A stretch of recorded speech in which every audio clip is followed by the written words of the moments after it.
The girl with big questions. There was once a girl with twinkling eyes and a very curious mind. This girl was always asking questions, those whose answers weren't easy to find.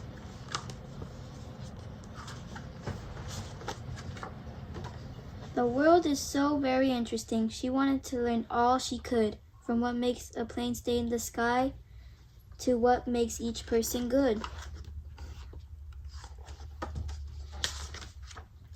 Her days were filled with adventures galore since her mind was so full of wonder. How long could a turtle stay in its shell? Why does lightning come before thunder?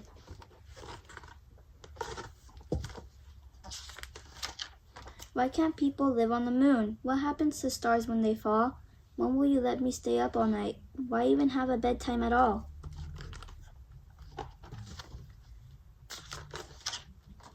What does a dog do while I'm at school? Hey, how was the whole world made? And why do we have big hearts that can feel hurt, upset, and afraid?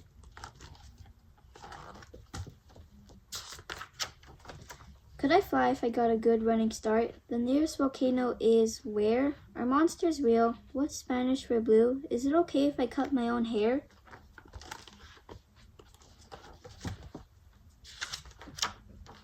From the moment she opened her eyes for the day to the time she was tucked into bed, she'd ask and ask and ask and ask every question that popped in her head.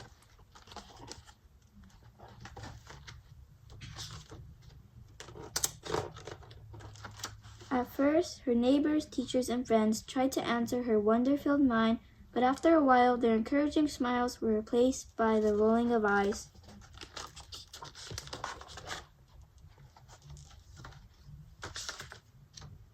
She noticed her questions were making them tense, and one day her class hit their limit. After she asked a dozen things about clouds, her class hollered, "Please stop, just quit it."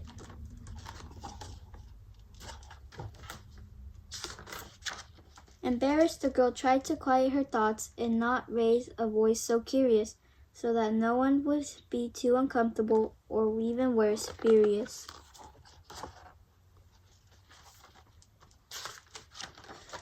But one day she found the nest of a bird built low and exposed near the ground.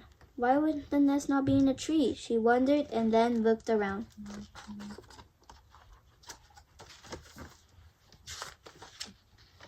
She was all by herself with no one to ask, so she ran to the library shelves. She read about cities and the lack of safe places for birds to build nests for themselves.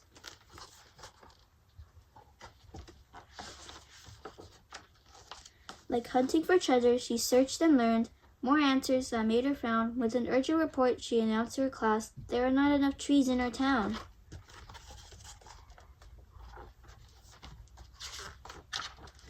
The class, now moved by this information, asked questions about how to embark on a project to help both of the birds and their neighbors by planting more trees in their parks.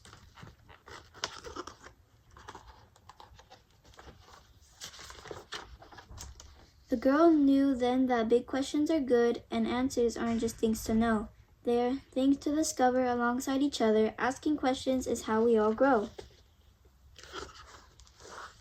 The end.